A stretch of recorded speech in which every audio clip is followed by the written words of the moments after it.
Hey everybody, we've got a special episode this week. We are doing a draft episode. We're going to try something different. Lindsay and I aren't big on games, but we're branching out. We're doing new things. Bear with us. Really? If this doesn't go well, I don't care. I'm just going to be honest with everyone. I'm nervous. I'm a little nervous. I'm a little scared. Don't be scared. I'm not scared, I'm just sleepy. But speaking of sleepy, we've got Emilio, Julian, and Madeline of Sleepless Cinematic joining us. These are 3 music teachers who do late night movie chats in New York City. Thank you for coming on. Thank you for staying up so late. Yes, thank you for having us, and thank you for getting your pre-nap or your pre-recording nap in. This is Marquita's second go around. Exactly. She knows how this goes. I had a nap and I had a cup of decaf coffee. Nice. And extra prep. Placebo effect. Yes. Yeah. By the way, Lindsay, it's so nice to actually be talking with you because I've heard your voice like many times. She's a real person. I'm real. Yeah, It's not she just actually Marquita doing impressions. Yeah, Yeah. and you're just like so smart. And what did you think about this? That's actually a really good question, Lindsay. I think Marquita's just a really great ventriloquist. Yep. this whole time it's just me. Yep. The secrets are out. No, I know. I was like, all right, I got to show up now. Like, I do actually exist. I can make this happen. This one time, please. I need you. Well, thank you. We greatly appreciate that. No, thank you. So I've been on Sleepless Cinematic, twice? Yep. Singing twice, yeah. Mm-hmm. Twice. I always think it's 3 times because the first time I was on, we covered 2 movies together. That is so true. I count it. We tend to do that. I'm like, was it 2 or 3 visits? But yeah, I'll put those in our little notes, our links at the bottom of the episode, just so people can check out their show as well. For this episode, I think I want to get into just some first impressions of, as music teachers, what are some tropes that you hate to see in a movie about music? It's funny. Putting you on the spot. No, I think we all have one probably maybe at the ready. Yeah, I mean, yeah. we did a cycle of movies about musicians last year, which maybe we'll be pulling from some later in this episode, perhaps. I love the Whiplash episode. And Thank you. Whiplash was the thing that came to mind because the guest that we had on, who was a professional drummer, he like really disliked the movie, and I actually think that he went a little soft on Mike. Like I think he was maybe even more frank off mic about how much he hated this movie. The moment we stopped the recording and he knew the coast was clear, he said, I fucking hated the movie. Oh my God. Whereas the 3 of us really liked that movie. Yeah. I love that movie. I thought it was really intense, but a great movie. Well, Yeah. he made a great point on the podcast, which is he's like, I wonder what pilots say when they see depictions of people flying airplanes in movies. Yeah. Where Yeah. you're like, you're so close to the actual subject matter that it's very hard to separate it or to separate yourself, from what you're seeing and your lived experience from like what this movie is trying to tell people is your lived experience. And so, yeah, it was kind of close to the bone, but I thought he had some really good observations. Yeah, totally. Yeah. By the way, this is Rob Mitzner. He's a good friend of mine, a tremendous talent, and just a really nice guy. So shout out to you, Rob. You can dislike that movie all you want. Yeah, that's fine. I think I'm grateful that we had his perspective on that episode. Definitely. Yeah. It's okay, Rob. I forgive you. Made for a richer discussion. Yeah, definitely. But yeah, that was just making me think that, that's a movie that a lot of the playing is very accurate. And I think some of his qualms came less from like how accurate or inaccurate the playing was and more like how accurate and inaccurate the story of being a jazz drummer and being in conservatory, like how accurate it gets that Yeah. part of the process. Whereas I think the 3 of us, we don't always do this segment on our podcast because we don't always do a movie where we see people playing instruments. But when we do our guitar playing accuracy index. Or just right. instrument Or accuracy are you in checking general. where the fingers are? Yes. Yeah. Oh, The yeah. pattern. Yeah. Oh yeah. Yeah. Oh, yeah. No. And I that think- would drive me insane. When it comes to accuracy, some of our favorite movies are things like Nashville or This Is Spinal Tap, where you can see that they were doing all the actual playing there. And and you don't have to be like tracking where their fingers are all the time. There's quite a lot of evidence of it. Well, Julian also has perfect pitch, which I think Okay. he should Okay, we're already going there. disclose. Yeah, but I mean, it's Must be nice. yeah. But truthfully, it's like it is like you have whether you have perfect pitch or relative pitch, very hard to put yourself in someone else's shoes with that kind of thing. Like it's very hard for me to imagine what relative pitch is like, just psychologically. But anyway, yeah. Yeah. We mean we. This is one of the things That must be so hard for the rest of you. this is one of the things about perfect pitch is that when you have it and you're just describing it, you'll be trying very hard not to boast, and it never works. No, It just yeah, always I sounds get like it. you're boasting. But in your defense, I brought it up. You did not bring it up. Fair point. Yeah. But yeah, I think the more salient thing in those movies is just like whether you're tracking the finger movements or not, they feel very lived in. Like the songs feel genuine, and you can just tell there's a lot of heart and soul in it, and it extends to the playing accuracy. That's something that we do. And then, but to respond to your question, Marquita, of like something that you can't stand in music movies, well, I feel like the go-to movie about a musician for me that displays a lot of what not to do is Bohemian Rhapsody. Ooh, I've never seen that Yeah, one. I haven't I actually stayed seen this yet. away. Yeah, which Same. I think I've heard on a technical level is quite impressive, like in terms of its sound mix and things like that. But there are two things I like about that movie. It's Rami Malek's performance; he does a great job, and the Live Aid performance scene in it. The rest of it, Ooh, I have seen that clip. yeah, the rest of it, I like have almost no regard for. It's just it really doesn't follow. It distorts a lot of the facts of Freddie Mercury's life in the service of creating something more, in theory, crowd pleasing. And so it's just I feel like it misses it both misses a lot of beats that should be there in a more organic story, and yet has a lot of the beats that make it too conventional. You don't even have to be like you don't even have to have a deep knowledge of Queen to be able to tell some of these things. I see. Yeah. By contrast, like a movie that just came out, it's out as of this recording, that I think is quite good at depicting a real life musician is the new movie about Bruce Springsteen, Deliver Me From Nowhere. Specifically because it's not like going for a tropey period of his life. It's about often like less talked about period in the writing and recording of the Nebraska album. And it's, I think, part of the point of the movie is that it's directly going against what a fan might expect the typical treatment of Bruce to be. And that the beats of the movie, they don't really feel like biopic beats. It just kind of feels like just this, just a drama about a person struggling. And I think it's a much stronger movie than a lot of other music biopics for that reason. So part of this is just to, show my support for that movie.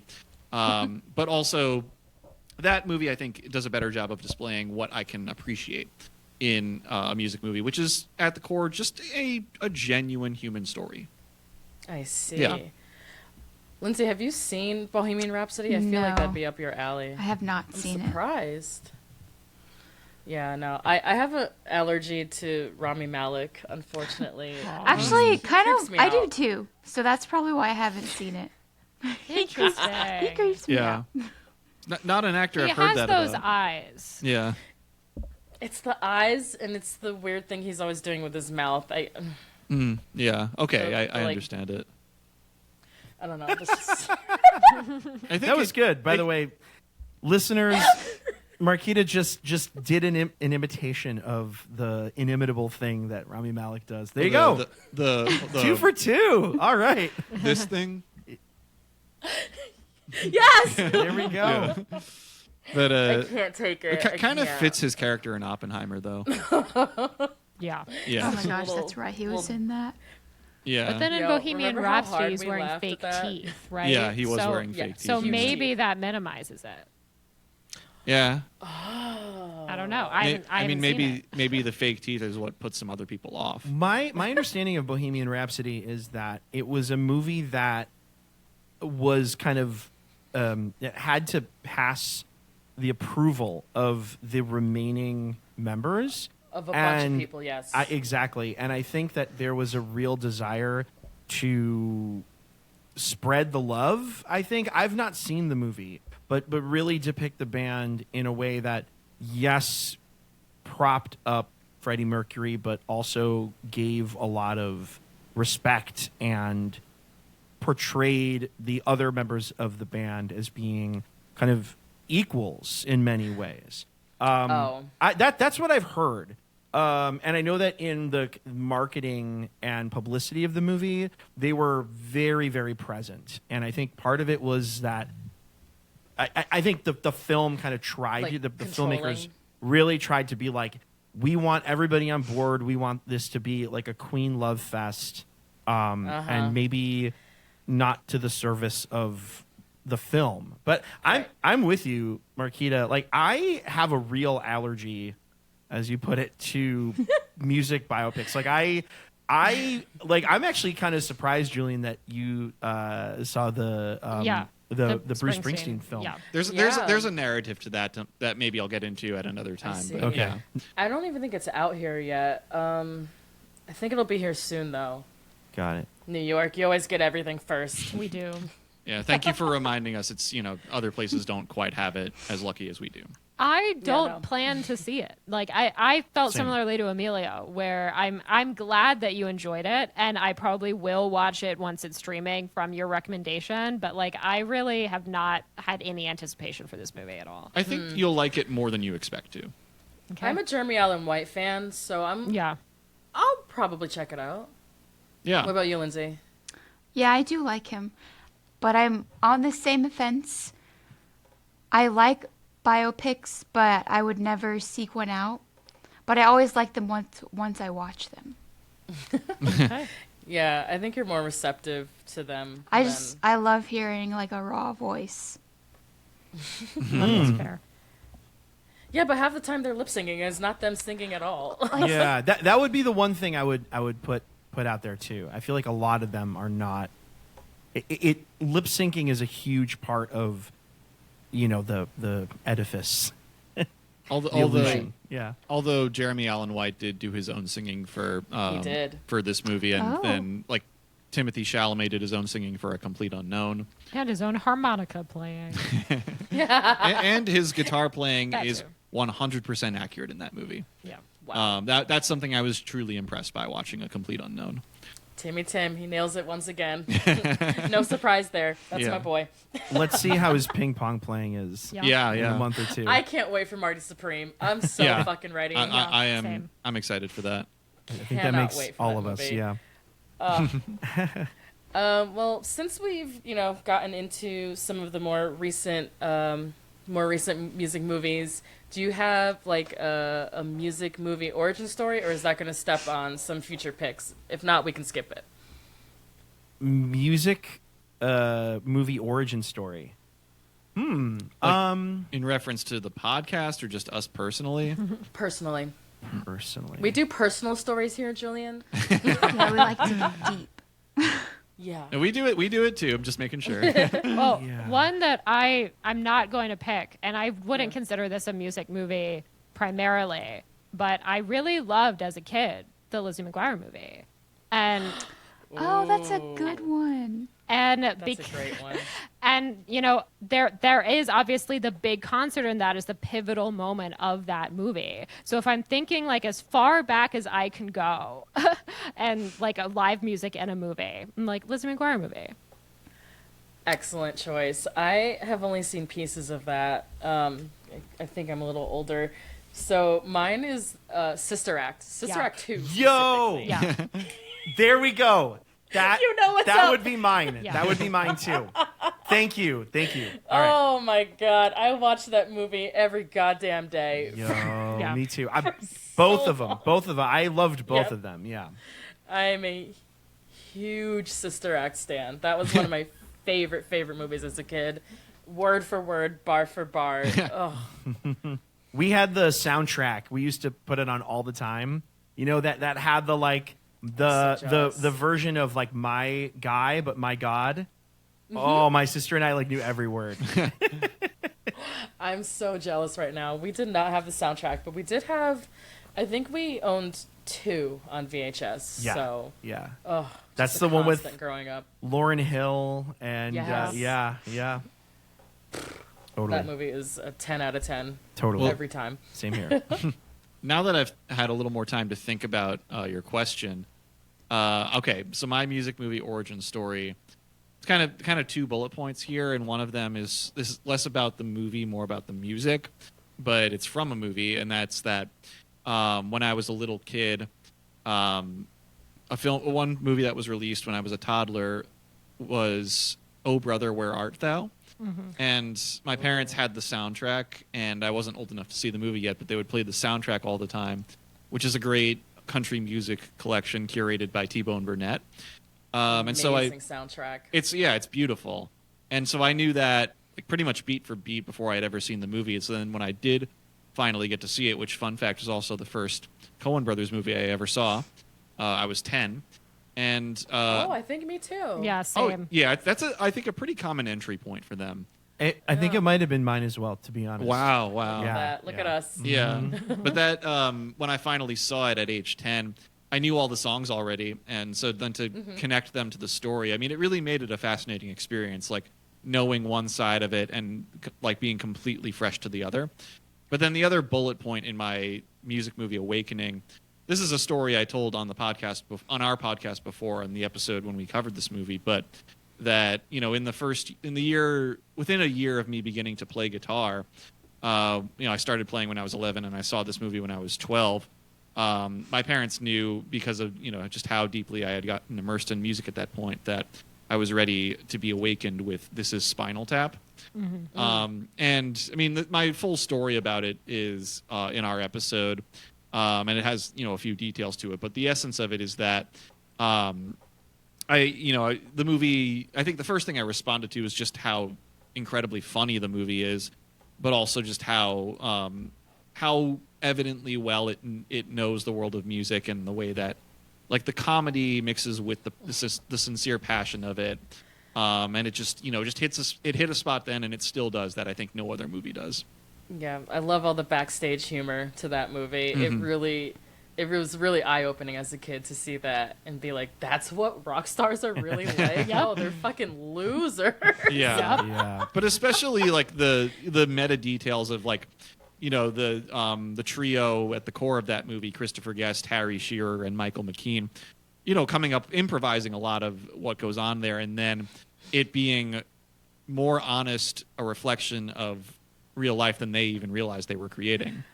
Yeah, I remember them saying that a lot of musicians would come up to them for decades, still to this day, and be like, how did you know that? Yeah. Like, Yeah. And that I can think of very few other works of art that have exactly that kind of trajectory to them. Cool. that's a great one. Yeah, I would say that general sentiment is one that I share as well. I don't remember exactly when I saw it like 100%, but that movie's been in my life as well. Completely loved it. I realized that I have a music movie origin story that's definitely coming up. I'm saving it for when we start okay. drafting. Yeah. Oh, okay. Okay, we'll save it for the draft. Yeah, We're we'll getting save it there. for the draft. Lindsay, did you give yours? What's your No, as your everyone's gateway drug? been talking, so many different ones have been popping up, but the School of Rock. Yeah. Oh, of Yeah. course. Sure, yeah. Of course. Yeah.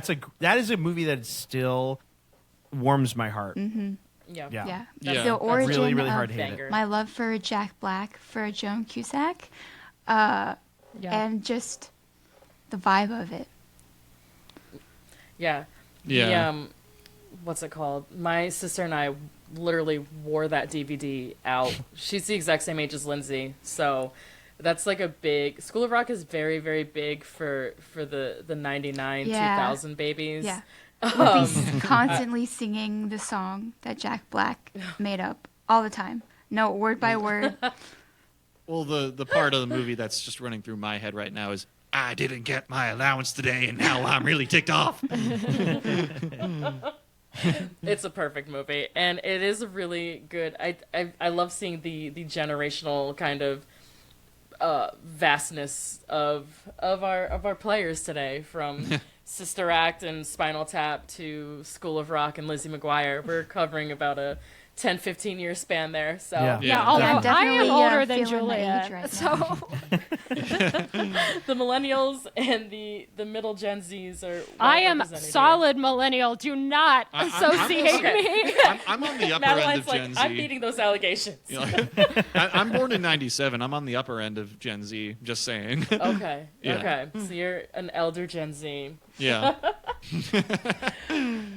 I think I'm the elder of this podcast, but that's, neither here nor there, because I don't. I look don't- it, I so- I don't know if that's. I mean, I don't know. I don't know about that. I don't know if we want to start, putting our cards on the table just yet, but I don't know. Marquita looks You and great I, for her Marquita, age, might be- guys. might be duking it out for that one. I'm sneaky older than I look. And Yeah, I'm I just probably curious. look older than I really am. So, Oh, that's funny. 1988? Huh? ooh, I got you beat.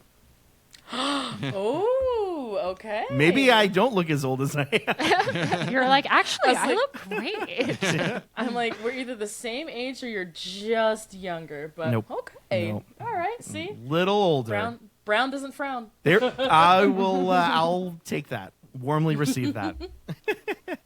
As you should. Cool. All right, now that we've bantered, I'm trying to figure out how to naturally just like get us into the draft. But Well, if you want, I mean, I can share my screen yes. right now. I've got everybody loaded in. I'm gonna be I'll be the Bobby of this there we go.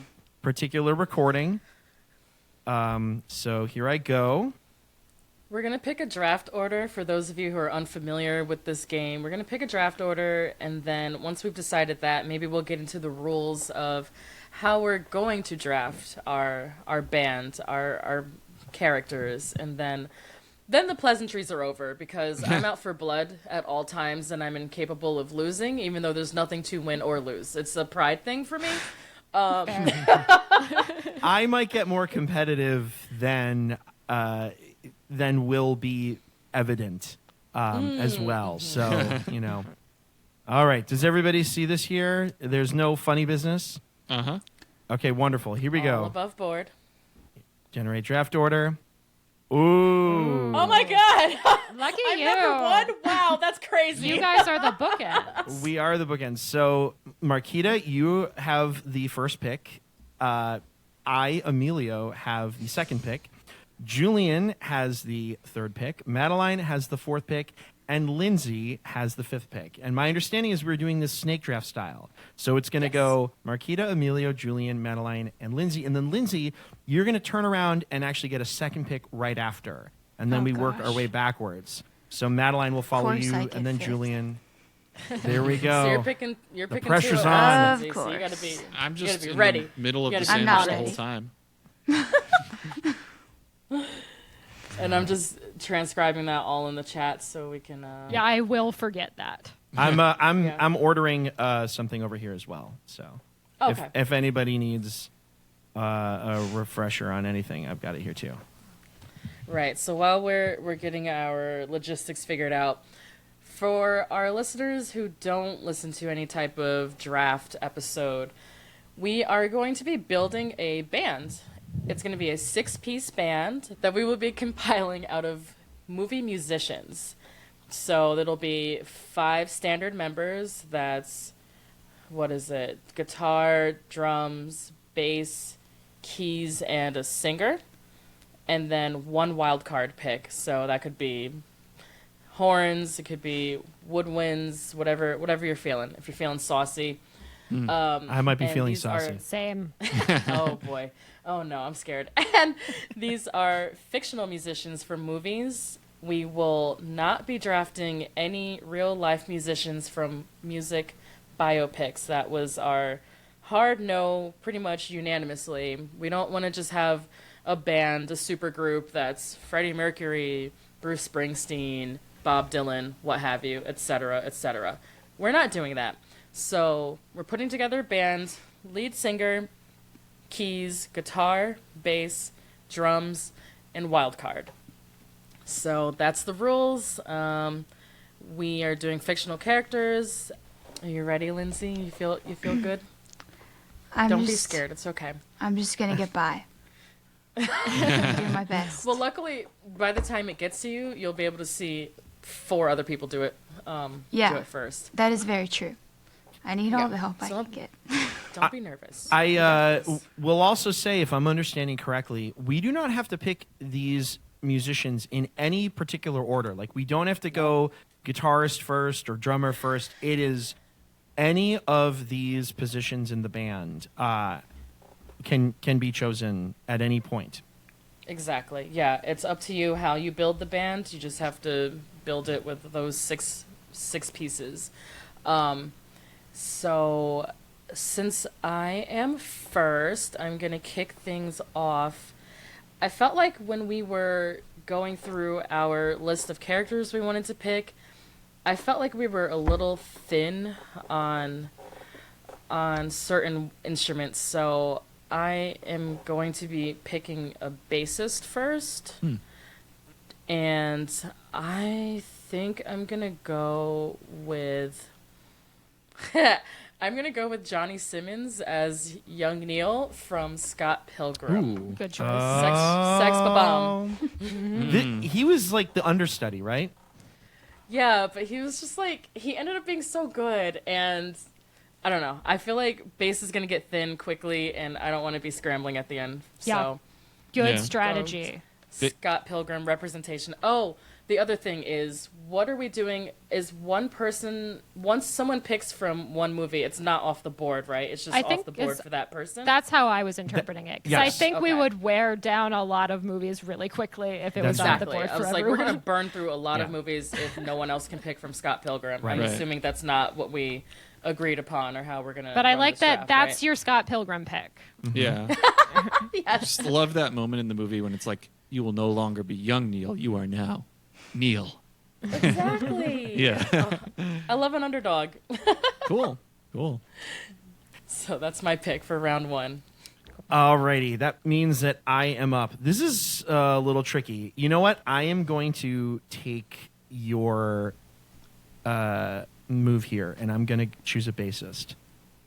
I am going to choose Cassandra from Wayne's World / Wayne's World 2. Oh!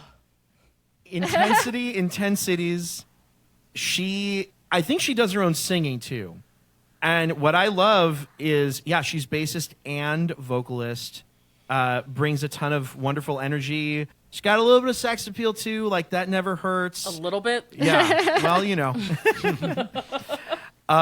So I am Of my life. right. I know. I am choosing Cassandra because, yeah, she's fantastic and really, I feel comfortable as choosing her as my number 1 overall pick.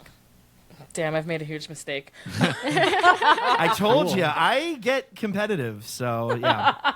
Are we going to keep going on the bass train here, or It's up to you. It's up to you. It's You- your to you. turn. Your All pick right. is your pick. I'm kind of feeling like changing it up a little bit. I'm going to offer my selection for a keyboardist. Okay. And my pick here is Nick Nightingale from Eyes Wide Shut. Okay. Oh, That's a good one. Thank you very much. Which is the next movie that we're covering. As of this recording, yeah. which is No maybe why it's way, fresh on your I brain. see. Huh? It's absolutely. You watched there's- it yesterday. Today. Right? Today. Yeah, before coming to No work, yeah. way. Did you already have a keyboard pick before watching the movie, or did you watch it and you were like, that's it? It's basically the second thing you said. Yeah, I had someone in mind. I was like, nope, this is the guy. That's great. Wow, that's And so- perfect Wow. timing. Right? For those who are less familiar, Nick Nightingale appears at a few very notable moments in Eyes Wide Shut. And whatever the circumstances of his appearance, you get the sense pretty quickly. He's a pretty versatile piano player. I mean, you see him play some jazz. You also hear him do something kind of prog rocky. Made me think of like Rick Wakeman from Yes. in a very notable scene in that movie. And he's also played by Todd Field, who you may know better as a director of films like Tar or In the Bedroom. Yeah, so I think that if you've seen Nick Nightingale, you don't forget him, and that's why he's my keyboard pick.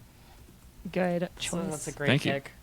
All right, guys, we're going back to base because Hell yeah. I'm very excited to choose Valerie from Josie and the Pussycats. I knew it. I thought that you by were going to Rosario choose Dawson. this. Yes. And I was so nervous. Every time somebody said, I'm going to choose a bassist, I'm like, oh no, not Valerie. So I thought that you were going to choose that one, Marquita. I literally I know. started writing I was Val. thinking about it. Yeah, in Yeah. there. Yeah. It's okay. Ugh. Great pick, by the way. thank you. Yeah, man. Yeah, well done. It's hard to choose between the three of them. She has, I think, the biggest heart She does. of Yeah. them. Yeah. Or the most apparent big heart, I think. I think Mel also has a big heart, but she's also so dumb. Yes. I know. This is a good point. Like if that God trio, love her. if you compare them to the Big Lebowski, she's the Donnie of the group. Yeah. Oh, for sure. That's true. Yeah, I say that with love. I don't know who the others would be, though. I got to admit. Like, I'm trying to figure out who's the dude. It's not Josie or Val. I don't see them. Yeah, there's not a Walter. There's there not a either. Walter. But I do think There that. is a Donnie, though. But what's the name of the Alan Cumming character in that movie again? I can't remember. Oh, God. What? What was his name? Frame? Well, because I think that Wyatt Frame. That's Wyatt his Frame. name. Ah, There yeah. we Well, go. I think that he is the other Lebowski in that movie. I like that. There we Yeah. go. All right. That's hilarious. Shout out to what's her face too, Piper Oh, yes. Parker Posey. Yeah, Parker Oh my God, Posey. Oh, sorry. yes. I was like, Our Piper queen. Parabo? Piker.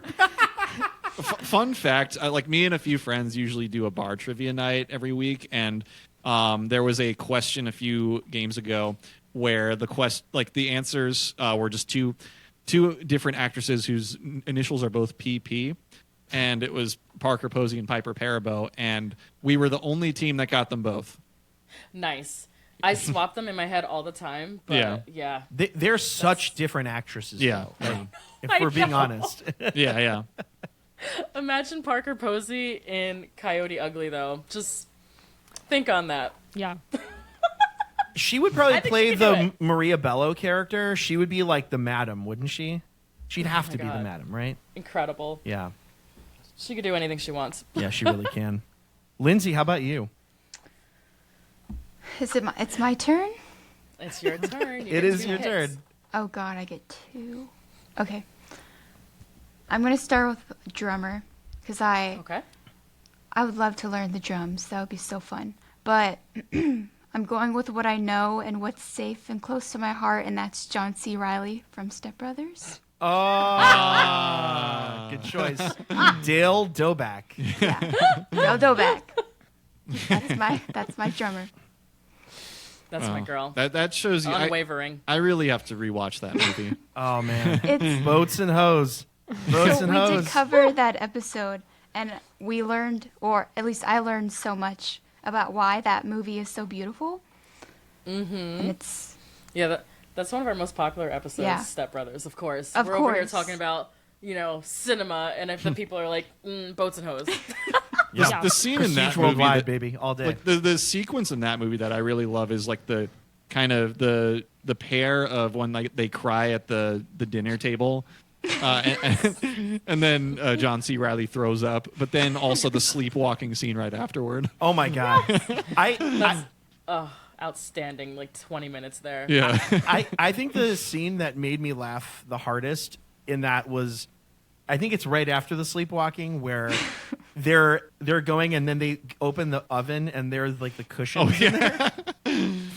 It's just like one of those silly details that just really undid me. Yeah. That one. I mean, that movie's Incredible. full of them. It's really, really quite great. So I approve your choice. And Dale Doback was on my roster, by the way. So No way. I gotta cross him off. well, I'm glad Yep. I snagged that Good because he strategy. is my Yeah. husband. For those of you who don't know. You're gonna have Great, to Lindsay. duke it out with Catherine Hahn, right? Yeah, well, I could be Catherine Hahn in another lifetime. That's true. And where are you going with your second pick? I'm going to do Keys, Okay. and I'm going to do Beth March from Little Women. Nice. Oh. Aww. That's fun. I really feel like they Are you- have a great little vibe together. I'm going for cozy and warm. That's Nice. that's wholesome. Yeah. All right. I like that. And this is Beth March from the most recent Little Women, right? Yes. Yeah, which Little Women? Okay, cool. Yeah, Yeah. 2019. The Greta Gerwig one, yeah. That was when Which we also Eliza just covered. Scanlon played her. Yeah. Yeah. What's she been up to? I haven't seen her in a little while. I have not seen her in anything. Yeah. There was one s- movie that came out like a year after Little Women that she was in called Baby Teeth that I was aware of, but since then I have no idea what she's been up to. I think I've seen her in like a TV show or two. Okay. Yeah. Maybe Okay. she became a series regular somewhere. Look at you, Lindsay. That's You're on the wh- board. Yeah, that's right. And Right? like I'm definitely just- on the board. Yeah. Yeah. That's how you do it. You did. You won. You No. did it. All You're right. doing amazing, sweetie. Thank you. Thank you. All right, continuing backwards. It's me now? That's I'm correct. going to Yes. continue to forget. Okay, I'm going to get my Scott Pilgrim pick out of the way, and I'm going to choose Kim on drums. Drummer. cool. There we go. Good. Damn it. I'm really happy with this one, and so far I'm going for girl band. I don't know that I'm going to be able to keep that up the whole time, but that's what we're going for so far. Cool. All right, I respect it. Kim was on my short list as well. I remember the shock of seeing that movie for the first time and realizing that she was straight, and I was like, You're like, no. that doesn't make sense. No. That's Allison Pill Yes. plays her, right? Yes. Yes. She does some pretty good count-offs. I Yes. think. Very inspired. Very memorable Yeah. count-offs. Yeah. So I'm with you. She's wonderful. I rewatched that movie a couple of years ago. I saw it when it was in theaters, and then hadn't seen it for like I think about 12 or 13 years. What a solid movie, man! Yeah. Just It's great. very fun. I need to revisit that. I rewatched about half of it last year, I think, on TV, but I really want to rewatch the whole thing. Yeah. Same I here. just rewatched it for the first time in probably 10 years. Yeah. Last year, and I loved it. Yeah. I also it's very love fun. the Kieran Culkin character in that. I was just Yeah. gonna say he's That's very fun funny. to revisit Yeah. after he's blown up so Post much. Succession. Yeah. Yeah. And Guess- Oscar. Guess who's drunk? You. Yeah. All right, we have two Scott Pilgrim or Sex Sex da Ba-Bomb. Ba-Bomb, Yep. Sex members. Bomb. Yeah. All right. Well, I'll continue this and bring a movie into the mix that I imagine I am not alone in thinking of. I am going to select my guitarist next, and that guitarist is Russell Hammond from the band Stillwater, Okay. Damn it. as featured in Almost Famous, Yeah. I played like by Billy this. Crudup. Oh, Um, Crudup was on my list. Yeah, and I think the main reason why I wanted to choose him is because, well, when you just kind of think about the main exchange of lines that involves him in the movie, that, you know, you have William Miller, the young reporter, asking him, like, what gets him, I forget the exact phrasing, but basically, like, what motivates him, what gets him into the world of music, what keeps him going. And then I think his delivery is, to begin with, everything. You know, he's Very just- poetic. just Love pure it. of heart, Yeah. in it for love of it, and also just has some great chops as does. seen throughout that movie. He does. Even in spite of getting electrocuted on stage and, you know, drawing the ire of the very memorable ire of a promoter, you know, requesting that a certain group of gates be locked. Yes. Had He to is bring a that one golden in. God. Had to. Yeah. I like this choice. Russell was on my wish list over here as well. Yeah, I think getting him out of the way early is good strategy because Thank I you. think he's probably on a lot of lists. Yeah. Yeah, I think as well. Alrighty, I guess that means that I'm up. Yeah. Indeed. Okay. I think I'm gonna do it. I'm gonna choose Jeff Beebe from Stillwater. Okay. Oh. okay. Also, Another almost famous. Yep. Scott Pilgrim versus the World is not going to be the only film so far that has dual representation in We'll our see draft. if any films get triple representation. And There's a chance. Jeff yes. Beebe is the singer. That is correct. This Yeah. is Jeff Beebe, the singer, played by Jason Lee, who I have to admit, like religious, affiliations aside, I have always had a huge soft spot for Jason Lee as an actor, as like an acting presence. I just Wait, find is he still a Scientologist? yes, that's correct. Oh boy, I- I thought he left, dog. I don't know actually 100% if he still is or not, but You hate to see it. yeah, you hate to see it. He's a extremely likable person, and I feel like he makes Jeff Beebe very likable. The other reason that I am choosing him is because if you watch the movie, he has a really versatile range. Yeah. He does the Robert Plant thing, but he also gets kind of quiet, and he also plays keys and guitar, so he will have the ability to wear a lot of hats in my band, which I feel really good about. And I also want to shout out the actual singer because, yes, unfortunately, Jason Lee was lip syncing. Marty Fredrickson is the voice of Jeff Beebe. So, I did not know that. Wow, not you just ruining the illusion of a 25-year-old movie. it's all good. I still chose him for the vibes. Jeff Yeah. Beebe's a really interesting, and I like his energy too. Like he could be way more of a prima donna than he really is. Yeah. I think that's one of the cool things that you see transpire throughout that movie is it's like it is him and Russell butting heads, but they really are good friends at the end of the day. And he gives a lot of people around him quite a bit of rope. And so I like that. I feel like that bodes well for band chemistry. Yeah. That's a good pick. Yeah. So it's back to me. It's back to you, Marquita. There's so many directions I can go in. I think I'm ready to do keys as well. And I'm gonna pick Sebastian from La La Land. I considered this. This was on my list. That's a good choice. I Right? didn't think of that movie. Yeah. I feel like I'm kind of assembling a sad boy vibe here, Yeah. and that reflects my music taste. So, yeah. When I was talking to my partner about this, who we refer to as Dougie on our own podcast, so that's what I'll do Yeah. here as well. He suggested Sebastian from The Little Mermaid because he does Yo. the little xylophone. Such a good one. So straight up, So I thought that that's what you were choosing. straight up, That's a little bit Madeline. of a stretch. Madeline, thank you for opening the door on this because a mutual friend of ours, Anna Stone, just had me on to talk For about Little The Little Mermaid. Mermaid, and we went pretty hard on Sebastian. Yeah. Not like dug into him and his flaws, but like appreciated Yeah. his vibe. And I see. thought Yeah. about I thought- Sebastian. Yeah. I thought you were gonna spew some anti-Sebastian No, rhetoric, he's quite the musician. No, he really is. He really is. I think he has a poor self-image though, because he claims that first song that he writes is like his magnum opus, and it is way worse than Under the Sea and way worse than Kiss the Girl, even though that song is problematic lyrics. So yes, Sebastian in La La Land, totally fair. But I just want to be Put on some record. respect on the name of Sebastian. Little Except shout the out. crab. Right? Yeah, Listen, I agree.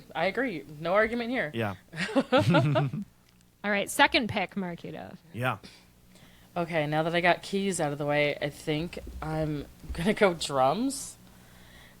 And this might be kind of deranged, but so am I. I'm gonna pick Andrew from Whiplash. Ah, very Someone cool. had to. Yeah, Yeah. I love the drama. You know, he needs a good thing going for him. he does. I love boys fighting, so I feel like him and Sebastian might, like Get Ryan into it. Gosling, Miles Teller. There is kind of, there's They gonna be might a- get along or they might fight. yeah. right. Also, And I just want to see. the leads of back-to-back Damien Chazelle movies. That's true. Oh my god, I did pick. I am a Chazelle girly. I am Chazelle pilled. Whoa, I didn't even do that on purpose. Yeah. Huh. Interesting. You're like, what does this say about me? I love that. She's a little intense. Also loves to stir the pot. Okay. So those are my picks. I love it. This is great. I guess that brings me back to okay. I think I got to take this, guys. I am going to choose with my third overall pick Theodore Logan, who's better known as Ted of Bill and Ted's Excellent Adventure. Oh. Great choice. Oh. Very nice. Guitarist. Exactly. Yeah. Guitarist. This is for guitarist. Okay, so I got to admit, I have not seen the Legacy sequel to Bill and Ted's Excellent Adventure. Which I have. Which you have. I haven't. So there is some knowledge that I might not be privy to. I feel like it's a little bit unclear who is the alpha of Wild Stallions, but I am going to go with Ted because the actor who plays him, Keanu Reeves, we know can actually play bass. He's the bassist of Dog Star. And I'm going to say this too. Wild Stallions writes a song that brings about world peace. I want that guy in my band. Yeah. You know, fair argument. The reason You're I've going seen full super group. the reason I've seen the Legacy sequel is that I know there's like they go into the future at one point and there's like old versions of them that they're like talking to the old versions of them, and I'll leave it there. But the like back of the head of the old Keanu Reeves is like a friend of my dad's. Oh, No way. It's like a background actor in New Orleans. So shout out David. He played Hell yeah. old ass Keanu Reeves's back of head. Put that on the resume. I have to admit, shamefully, I've never seen Bill and Ted. oh. I mean, look, I know. there are blind spots in the In stuff that I've seen all too. things. Everyone. Yeah. I will say It's though, one of my 80s babies like shame the moments. the original Bill and Ted's is kind of up there with Sister Act for me. My sister Yeah. and I watched that so much, and it's a super quotable film, and George Carlin is in it. Like, if you're a fan of comedy, Yeah. just the representation I am. of George Carlin, like that alone, I think just bumps it up. But the Yeah. movie's great, very fun. So yeah, all praises to Bill and Ted's Excellent Adventure. All right, maybe I'll pull the trigger on that one. Yeah. Yeah. I concur. It's Yeah. a really special movie. Julian, I think you're up. All right. Well, What do you got? I'm gonna choose my singer now. And this is from a movie that I'm less sure is going to come up across the board, although I think it absolutely deserves that status. So my singer is hold on, just give me 1 second here. So my singer is Brian Slade, who is featured in the movie Velvet Goldmine. I was I waiting figured for you were gonna pick Todd someone from this. Haynes, Velvet Goldmine to show up. Yeah. Love it. I have that on my list too. Yes, he's played by Jonathan Rhys Myers, another actor. It's like, what happened to him? What's he doing now? I know. Yeah. Oh, I loved him. Yeah. But he's not, note for note the same, but he is based on David Bowie. And I wanted him as a singer because he's a chameleon, a vivacious presence, always changing his appearance, but also, maybe with a bit of a penchant for drama, a little bit of like a tabloid generator, a headline generator, I guess. But, for better or for worse, but at the end of the day, he is a consummate artist with some brilliant ideas that undeniably affect everyone whom they reach. And I think, he's the vibrance of the group. It's the energy. Love it. Yeah. Great choice. Thank you. All right, back to me. All right, I'm going to choose my first man. On keys, I will be choosing Bruno Martelli.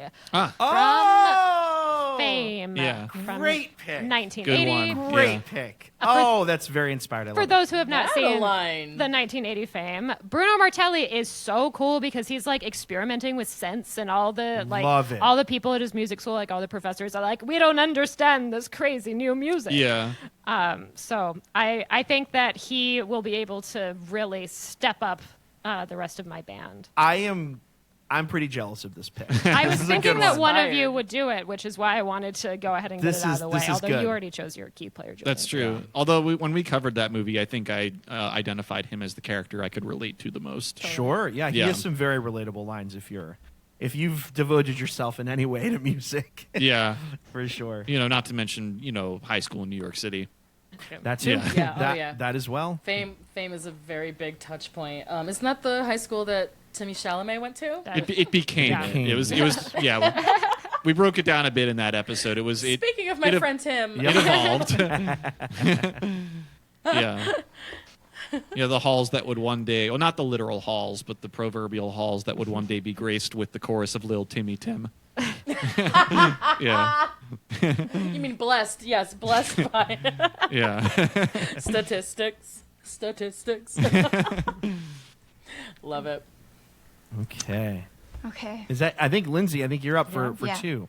You got 2 I'm- picks here to. I think I'm gonna choose my singer, Okay. and I'm gonna do George Clooney from "Oh Brother, Where Art Thou." Oh, I'm nice. gonna start going for like a folky, country, bluesy. Yeah. That's Yeah. a pick, bitch. I think, if I remember correctly, that's Ulysses Everett McGill. Yes. Yeah. You Something like were awfully quiet when this movie came up earlier, and I know. I think I understand was why gonna now. say something, but the No. moment passed, and I was like, "Well, I'll bring it up later." I think that's great. Very, very cool. And I think you're up for a next pick. You got one more. Okay, I'll get my bassist out of the way, and I'm gonna do Katie from School Yeah. of Rock. Of Rock. Good choice. Nice, good. I almost took this from you, and I decided to be nice and not Thank do you. that. That's why I took Neil instead. There are Yeah. a lot of good That was really bassists, kind of you. actually. Like Yeah. I tried. I think that Marquita, you made a good point that bass is maybe underrepresented in a lot of these Yeah. movies, but I feel like we've been able as a group to really Hone in find on the some cream good of the ones. crop. Yeah. Yeah. We have. But this Yeah. this is also the character agree. who's on the receiving end of the famous line. Cello? Cello? It's a bass. Yeah. Cello. Because what's his name? Ned Schneebly sees her playing cello in the school band, and he's like, says, take that cello, sling it to the side, cello. It's actually Dewey. Yeah, it's Dewey Finn. Dewey Dewey Finn, Finn, yeah. As Ned As Schneebly. Ned Yeah. Schneebly, impersonating. Yeah, There we go. I forgot which one was the real name and the fake name. Yeah. Right? no, Yeah. You're good. And that's a great pick. Very good pick. Yeah. She also has like such a sweet energy. Yeah. Good energy Yeah. person. Always. Oh, Katie's Yeah. solid. Yeah. Yeah, Mhm. she's fucking solid. She just she's very chill. She has very she embodies like typical bass player kind of she's a groove. She's just no bullshit. Yeah. Just keeping everybody together in line. She's like the glue. She really is just Yeah. Yeah. 100%. I came across the actress who plays Katie, Rivka Reyes, I think it is. Yeah. I came across her Instagram recently. Same. She just popped up on me. She looks exactly the same. I was Yeah. like, Good for oh her. my god, is that Katie from School of Rock? I think she still does music too. Something. She was singing or something. I was like, oh my god. Good for her. Crazy. Yeah. She's doing great, guys. Don't worry. All right, you did both of yours, right, Lindsay? Yeah. All right, cool. Back to me. I am going to choose my singer, who is maybe from a movie that people haven't seen. So I'm choosing a singer named Rosalind Harlan from a movie that I love called Wild Rose. And this is played by Jessie Buckley. Oh, And yeah. she's I haven't seen this. phenomenal. So it's about an Irish country singer and her trying to kind of make it big. It's a great movie. Oh, wow. And I don't her know if I know this vocals movie. Yeah. are phenomenal. So fantastic. Highly recommend this movie. And wow. if you Yeah. haven't heard Jessie Buckley saying it, you better strap in because she is incredible. Oh. Okay. I've heard of this movie before, but never really considered it till now. Thank you. Yeah, you are welcome. Came out in 2018. Mm-hmm. Very nice. I'm looking at it right now. I have to put this one on the watch list. Wow, you're really doing a girl band. Okay. Yeah, Damn. I'm kinda Girls and jealous. Bruno Martelli. Yeah, this close to having Bruno Mars as his name. I think it's my turn again now. I think it is, yeah. All right, so well, it's there was a run of this at the beginning of our conversation, but I'm going to select my bassist now. which is, and I'm going to select someone from a movie that I'm a little surprised hasn't come up yet.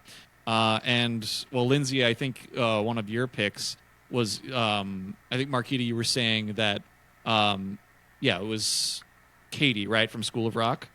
Yeah. Yeah, who just has kind of this no bullshit, straight ahead, deliver the goods energy. And I think the same is true of my pick, which is Bottom Hammer from Mo Better Blues. Oh, Yeah. wonderful pick. Yeah. Thank you. Good Yeah. one. Oh yes, Bottom Hammer, Spike baby. Lee representation. I love to see it. Yep. Wow. Yeah. I figured I had to put something from Mo Better Blues in the picture.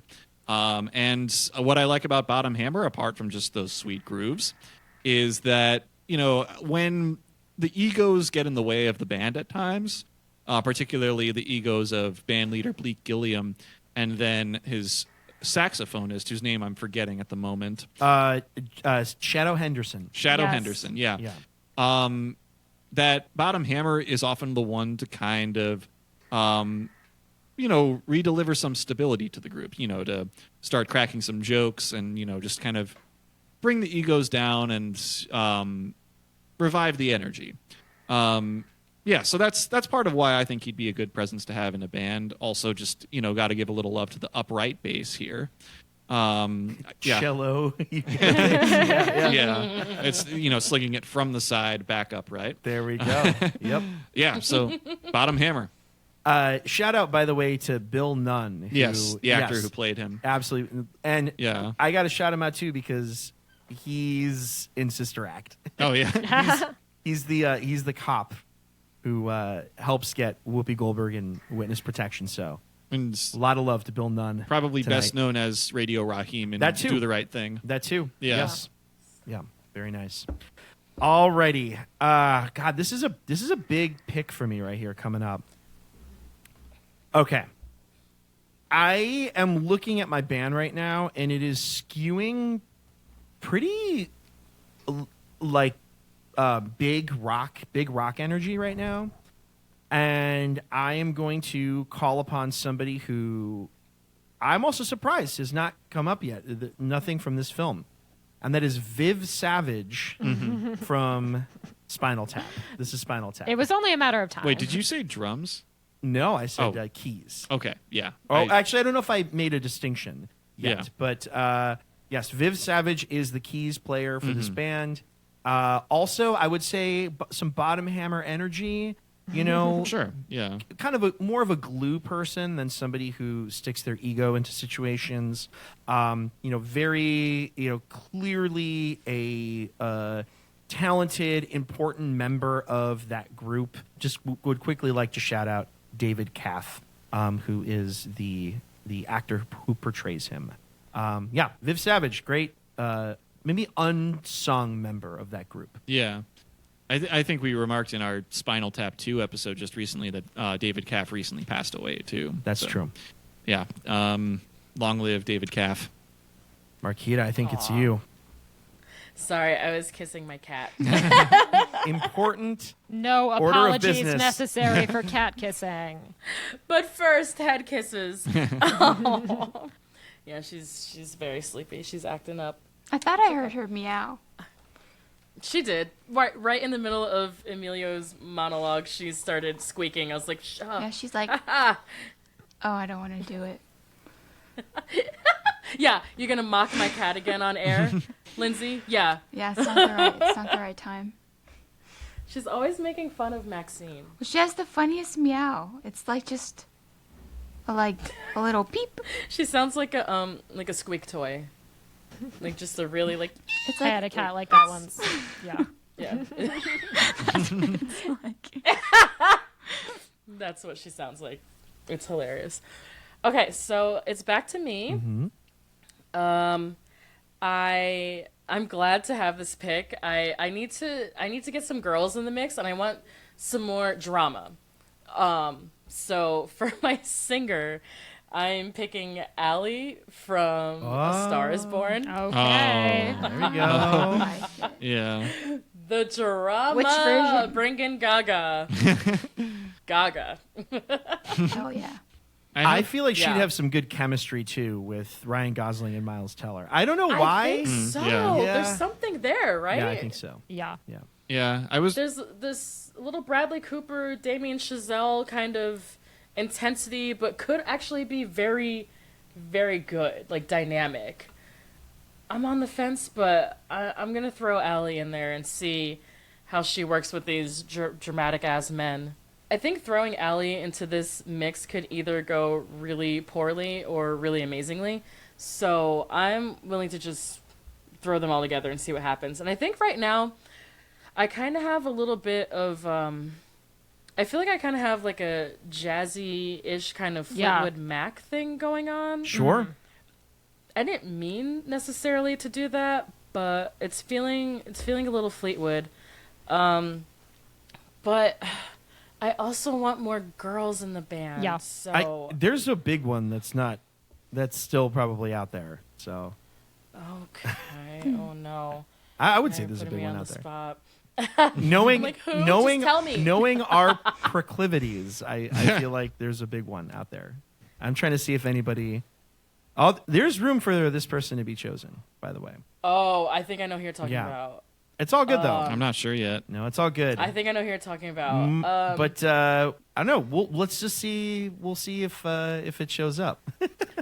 Okay, so I have another choice. do, you got another pick. And for guitar, is it Sammy from Sinners? Oh, Ooh. I'm so glad that this one came up. Oh, okay.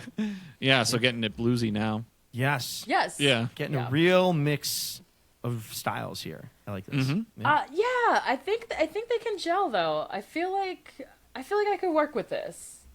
I feel like, with Sebastian has a real, like, he likes legacy and tradition, and Yes, he's very traditional. exactly. And so he'd probably, I think, really welcome Sammy. Andrew as well, I think, is, he's kind of an old head. Oh, So Andrew's obsessed with the old heads. exactly. Yeah. So And I mean, Lady Gaga's vocals Right. are out of control. right there, so- right there for it all. So yeah.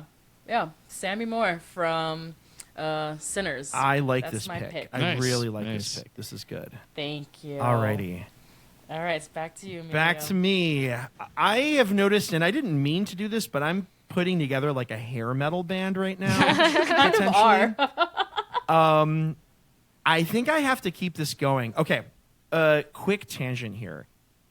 Yes. So we welcome them. I talked or mentioned earlier that we talked about how there was a music movie origin story in our lives. And I have a pretty notable one, which is the movie Once. The people here at the table know about this. I'll try to keep this very, very brief, but I knew about No, don't. I knew about Glenn Hansard, the performer, before I saw that movie because I saw his rock band, The Frames, play live at Lollapalooza. And I had never heard them before I saw them there. And I was like, this lead singer is just so magnetic. And I'd never heard a single song of theirs before, but I became a big fan of The Frames then. And then like a year later, this movie came out Once, kind of changed the trajectory of my life. I'm not actually lying when I say that.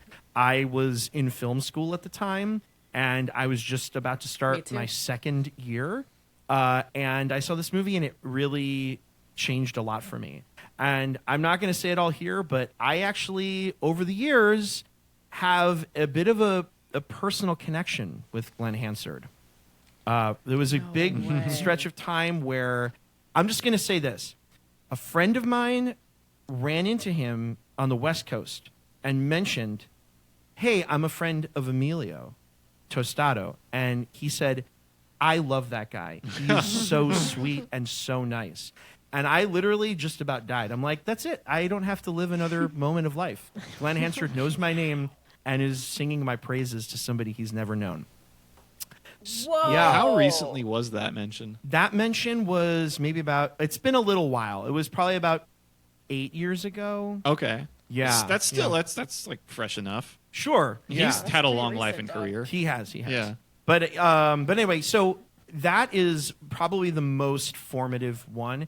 And I was honestly like, that would have been my number one pick far and away. on anything. But I realized that kind of doesn't qualify because they're called guy and girl in that movie, and so it's not clear enough. You and I were discussing this yesterday. Yeah. Like, what? Yeah. How does that count? Yeah, I think it counts. I think it disqualifies them. But I have to say that here because if it were to count, it would be no questions asked.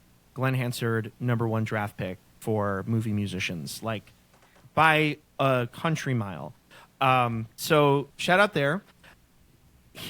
Okay. Now I'm going to get to my pick. Sorry. Thank you all for indulging me with this That's story. incredible. I'm like starstruck by proxy. Wow. So this is a choice that I am almost positive that nobody here is going to make, and I'm actually pretty proud of this. I'm going to choose Ronette from the band Cherry Bomb, which is the rock band that is featured in the film Howard the Duck. Oh my god. No freaking way. I love Howard the Duck. See, Lindsay, I knew that you and I Oh my god. had a connection. I love course. that I knew something would movie. be there. That's I amazing. similarly love this movie. We talked a little bit earlier, I don't know if it was on mic or not, about how I introduced people to Wow. Howard the Duck. I haven't seen Howard the Duck, but I'm familiar enough with it. It's okay. I totally lost my train of thought there. I don't know if it was on mic or not when we talked about me introducing people to Harold and Maude.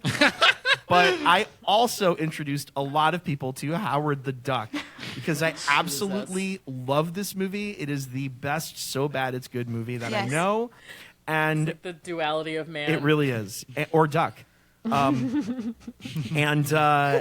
Ronette is the drummer of the band Cherry Bomb that is fronted by Beverly Swizzler, who is played by Leah Thompson.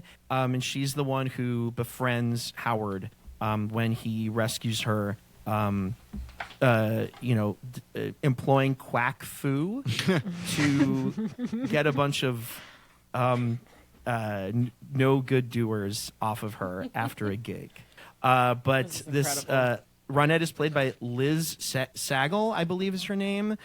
She's kind of cool. Cherry Bomb is like a rockin' chick hard rock band, so I think she's going to go great with my other picks. Wow. Sweet. Wow. I never saw that coming. That's incredible. Excellent. Nice. So impressed. I had to dig deep in the bag for that one, but I'm really... Howard the Duck had to be somewhere on here. This movie's bumping its way up my watch list. Yeah. It's an amazing bad movie. I love it. I've wanted to watch it for so long.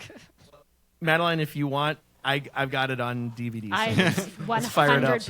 Jesus I would like to. Let's buy fire it that, up. please. Maybe there's a so bad it's good cycle somewhere in our future. Maybe it could be fun. Ooh. That would be fun. Yeah, I guess a little apropos of the time of that topic and the time at which we're recording this. I once dressed as Tommy Wiseau for Halloween. Mm-hmm. I was in college. It went over very well at the time. That's the perfect course. time to do it. I think. Yeah, 100%. absolutely. There were and like I went to Sarah Lawrence College, which is somewhat infamously a school that draws very antisocial people, and there were a lot of people who I did not know who were like coming out of their shells and being like, "Oh my god, that's a great costume!" The day that I did that. So that's I feel like if that happens, like you win Sarah Lawrence when you do that kind of thing. All right, your Yeah. turn. I think All right. Yeah, you're up, dude. Well, I haven't picked my drummer yet, and I feel like with the vibe I'm assembling in this band so far, it's got like kind of some of the members are a little more like straight shooters than others. Others are a little more flowery, vivacious, and I feel like it's ultimately going for a kind of like a stadium prog rock sort of thing, with a little bit of Bottom Hammer's kind of conservatory energy. But to round that out, this is a pick that I'm quite confident no one else here was going to go for. But it's a movie that I don't know if I would say that I need to like bump it up in terms of like esteem, but it's just I think it's fun that this movie exists. The character I'm going to choose as a drummer is Robert Fishman from a movie called The Rocker. Yeah. Oh, I'm so Oh my glad. gosh. I like this movie. Yeah, it's a fun movie. It's not Yeah. a world changer, but it's very fun. Yeah, and that he's played by Rainn Wilson. That's all you, Lindsay. Yeah, She was excited about that movie. I was like, I don't think I I've love ever seen that this, movie. babe. I It Yeah. is so silly, but so good. yeah. Rainn Wilson plays the Yep. former drummer of an '80s glam metal band named Vesuvius, who's fallen on hard times, and then is hired to play in. I think it's like the band of like his neighbor's son or something Yes. like that. Yeah. I think they initially prepare for a high school prom, but then, go through a whole series of events to end up on playing at the Rock and Roll Hall of Fame induction of Vesuvius. That band was called ADD, and I think like this, if I remember correctly, the cycle of that narrative, like the narrative arc that character has, is that he's initially like hamming it up, like doesn't understand what kind of band he's in, but kind of eventually learns the assignment and helps bring them home. So it's just as someone who can like go, who can just kind of go all out if needed, but also like is a straight shooter when he needs to be too, is flexible to the situation, and humbled by past experience, but can rise to the occasion. I think Fishman is the drummer in my band. Great name. Yeah, really? Yeah, A really good bandmate. yeah. I think he grows to be one. I think at first there's some growing pains, if I'm Yeah. not mistaken. Yeah, Yeah. well, he's like playing at the high school prom and throws a stick into the crowd and it hits a kid in the face, that kind of thing. Yeah, That Yeah. could happen to anyone. that's a good point. True, but it's only a certain kind of drummer throws the sticks at a high school prom. The best Fair enough. kind. The kind that you're choosing. Yes. The Kind one that you you want want playing in drums your in your band. band. But that's a mistake which he recovers from. And Julian will not be booking any high school proms for this band. No. Lesson learned. Also, I'm the manager. Okay. Well, I thought that's what we were doing. Yeah. Thank you for the reminder. So for my guitarist, I'm going to choose someone from a movie that I have not seen because this movie is kind of hard to find, but I really want to watch it, and this will probably motivate me to finally do that.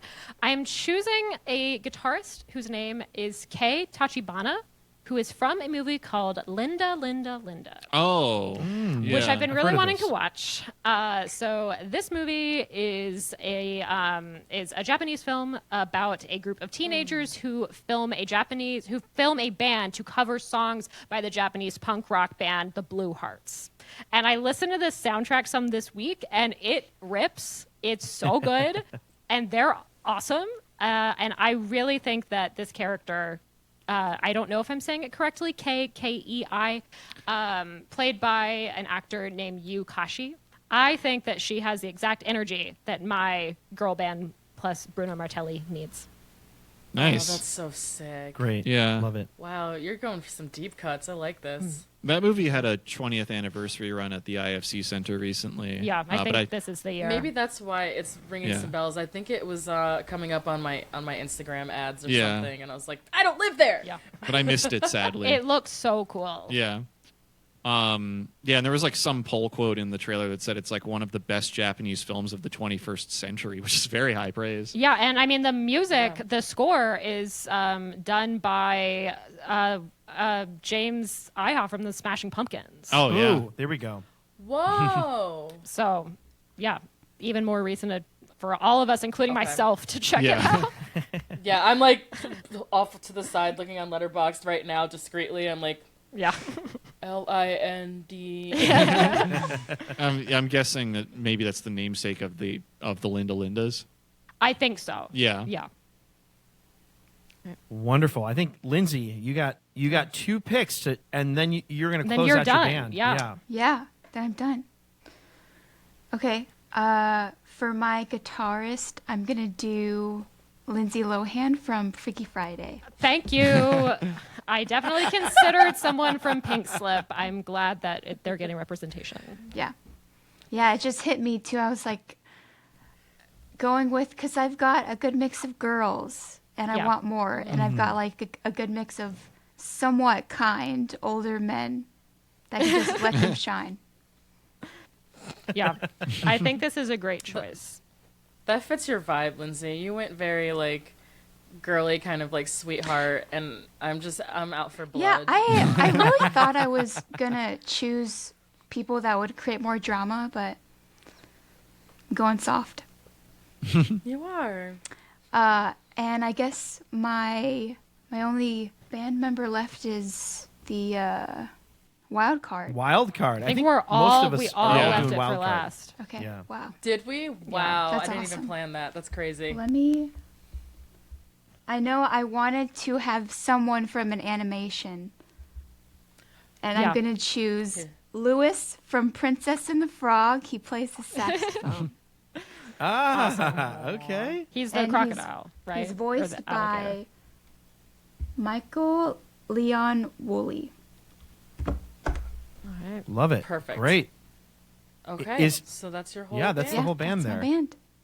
I got Dale Doback on drums, Beth March on keys, Ulysses. What was the last name on that? Do you remember, Julian? Ulysses Everett McGill. Everett McGill. Thank you on vocals. Katie on drums. You got Lindsay Lohan, her character from Freaky Friday on guitar, and Lewis on what was it? Saxophone. Saxophone. Very nice. Love I it. think there's Well some good done. stuff here. Yeah. Thank you. You did it. Great job. Yeah, very nice. You did it! Your I first did it. draft! That So wasn't proud too of you. bad. That wasn't bad at all. No, you were smooth with it. Yeah, Yeah. nice. You killed it. Very cool. All right, so it's back to Madeline. Back to me right? to round off. Okay. Okay. I'm gonna go a little wacky. Let's go wacky. As you should. I would like for my wild card to choose Al Cody from Inside Llewyn Davis, played by Adam Driver, doing his little uh-oh every once in a while, whenever needed, whenever cued. And he can also sing, so we can get some backup vocals in there. I think he also plays guitar, so I think he can be used in multiple ways. But I am especially interested in the uh-oh. Yeah, that's Please, a good one. Mr. Driver. Kennedy. Exactly. Yeah. I was definitely considering some inside Llewellyn Davis energy on this. I'm glad it finally made the board. Fun fact, I saw Adam Driver in person a few weeks ago. At a premiere. Yeah, New York Film Festival premiere of Jim Jarmusch's new movie, Father, Mother, Sister, Brother. Great movie. Check it out. I'm so ready. Yes. Tom Waits. What did he look like in person? Was he hot? Was he tall? Well, I'm surprised you have Tall. to ask. Yeah. He's like yes to both of those Yeah. things. He looked. So yeah, he was hot and tall. Yeah, he looked the way you expect him to look. I guess the detail that maybe is the least obvious was facial hair. Not Oh, yeah, I a haven't seen him ton, recently. but yeah, a little bit of a beard and a stash. But yeah, short haircut, not Kylo Ren. Yeah, that's I like him with long hair. Yeah. he can rock the long hair, but I feel like he's one of those people that even when his hair is short, you kind of think of it as being long. Yeah. I see Yeah. that. I do, That in makes a fact. lot of sense. Yeah, there are some people like that. All right, well, I think it's time for my wild card. I'm gonna blur the lines of reality here and go with the lady in the radiator from Eraserhead. That. Okay. What are you talking about? This is a hear me out, Yeah, right? All I understood was that we have to Wild have card. someone who is a musician of some kind. Yeah, that's fine. Yeah. That's okay. And so, I mean, maybe a prop in this band. There's a radiator on stage that when it starts to bang, you see this this woman with oversized cheeks in a Marilyn Monroe outfit start to appear. But and honestly, I had to put a little bit of Oh, that's scary had, as fuck. had to put a little Lynch in there. I also kind of think that like the keyboard part of "In Heaven Everything Is Fine" sounds a little bit like something Nick Nightingale would play. Yeah. Okay. Yeah. All right. So, yeah, the lady in the radiator is going to be one of the key pieces of iconography for this group. I mean, I do love it. It is unhinged, but Yeah. you would find a way to throw a Lynch in there. Of course I would. I mean, this is wild card, is it not? I think so. Very nice. Yeah. Ah, Trading vocal duties with Brian Slade. very nice. All right, I guess that brings me to my last choice here. I'm kind of pumped about this one. So I got to say, I did not expect to put together this very kind of hair metal-y type situation. But you did. But I did. And for that reason, I'm going to choose the Doof Warrior from Mad Max Fury Road. Great choice. Damn it! I should have picked it. Yeah. I mean, okay, so I've only seen Fury Road once. I saw it in theaters, loved it, had a great time with it. I think one of the most memorable, like images from that movie is this guy strapped to a truck with a guitar that's like a flamethrower and is just like droning this like the searing drone tones that come out of this guitar. I think are just like they're evocative and they You're do going something straight to you. Yeah. metal. Yeah. Pure metal. So, and I see him also as kind of being like an Eddie, for Iron Maiden, sort of like some iconography that the mascot. Exactly, the mascot of Yeah. my band. So I'm going full metal on this one, and I'm choosing the Doof Warrior. God damn, that's good. Oh, wow. It's the first time I'm a little jealous, I think, for real, but it's okay. He wouldn't have fit with my band. Yeah, I think so. So I went very jazzy, bluesy, high drama. And I'm sticking with that theme because for my final pick, I am picking Dickie Greenleaf. Oh, this is good. I like this. Thank you. Oh, Just love the The drama. beautiful Jude Law. Yeah. I do. I want to see the girlies and the guys fighting, fucking, breaking up, getting back together, and making. This is Yeah, I full went very- Fleetwood Mac. Full Fleetwood Yeah. Mac energy. Fleetwood Mac. I think it's because I just finished watching Daisy Jones and the Six, so Yeah. I'm in like a high drama band experience right now. Also But for influenced those of you by Fleetwood Mac. Yeah, exactly. Yeah. exactly. Yeah. For those of you unfamiliar, Dickie Greenleaf is played by Jude Law in The Talented Mr. Ripley, one of my favorite movies ever, and he plays saxophone. He does. And it's got a pretty So- attuned ear to the jazz of the era. So he Right. probably would be a really good influence on the group for like retro Yeah. sounds. Exactly. Yeah. So I went Great pick. retro jazzy blues. Great pick. I When like his this. ego's not Thank getting in you. the way. You know what? There's I think five other she ones. wants the ego. Yeah. You want all Yeah. the smoke in The this ego band. is the way. yeah. I do. Yeah. Yeah. I do. I'm bringing just nothing but thunder. And then Neil. Yeah. That's right. Poor Neil. He'll be all right. He'll have to figure it out. It's okay. He's not young Neil anymore. Exactly. This is part of his maturation process.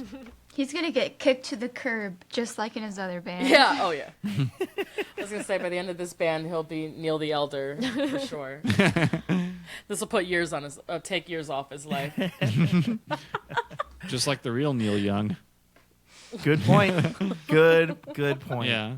Still We're trucking. we're only trying to make the fictional world look more and more like reality. So Yeah. good. Yeah. Well done. Exactly. Do you have anywhere to read them all out? Were you tracking? Yeah, I got them. Emilio? I got them all Because here. I stopped. I'm gonna share my screen here real quick.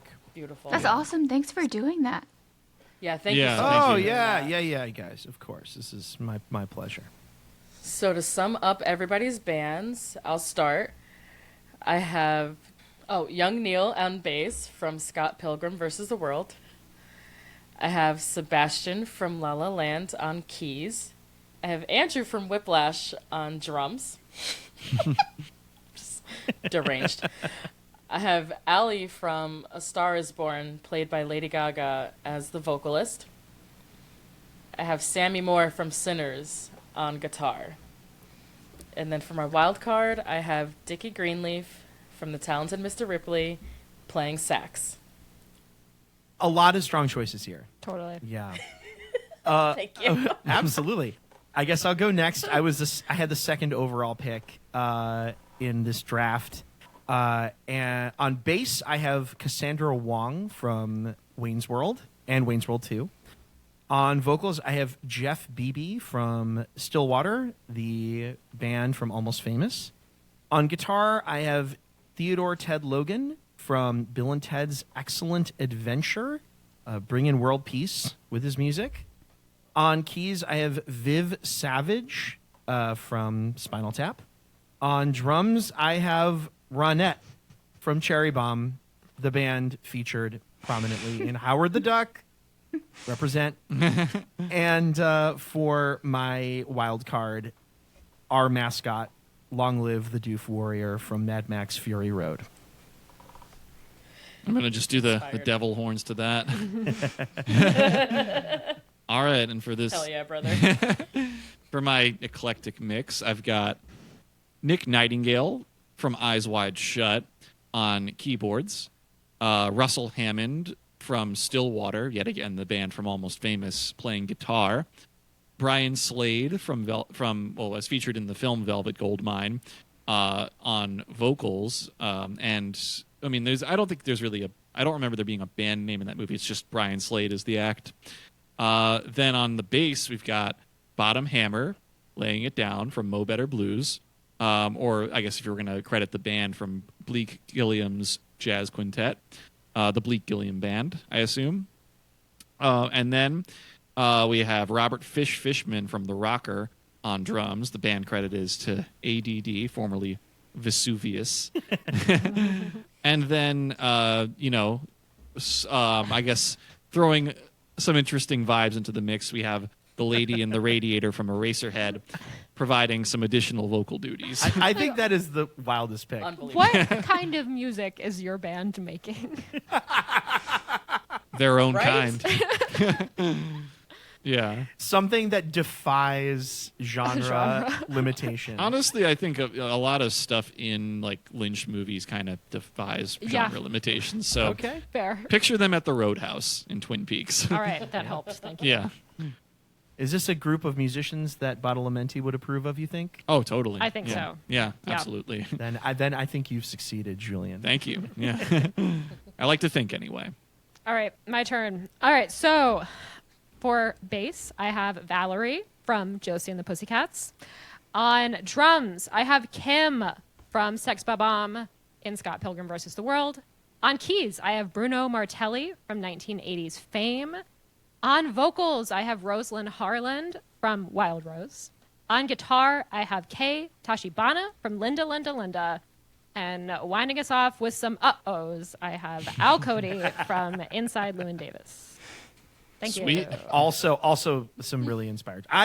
Your Bruno choice Thank is you. like really Yeah. I'm proud of that one. really good. Yes. You got Yeah. some good ones overall, but that one hit me with the like jelly. I should have had that one. I'm feeling like this band is going to have like some pretty vibrant energy, but still like a really sincere quality to There are them. multiple musicians in this that do like pop punk music. Sure. But I like that some others, like Rosalind Harlan, she's doing like country. Yeah. I feel like that could be an interesting mix. And I feel like Al Cody is kind of in that world. Yeah. So I think we're going to be able to blur some lines a little here. There are enough pairs of people Yeah. with similar tastes. And that I they'll be able think to Bruno mesh will be well. able to mesh them all together.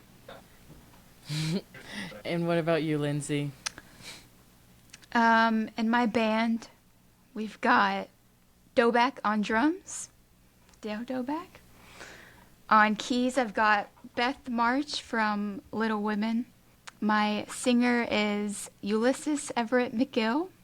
On bass, I've got Katie from School of Rock. On guitar, I've got Anna Coleman from Freaky Friday. And on sax, I've got Lewis from Princess and the Frog. Very nice. Hell yeah, girl. And you were scared for what? You picked a great band. Yeah, it's fantastic. What's your genre, you think? I'm going to go folk. Yeah. Yeah. I could see that. Yeah. Yeah. The Ulysses Everett McGill on vocals is really going to skew that. Like folk with some jazzy undertones. How do you think Dale Doback is gonna handle this?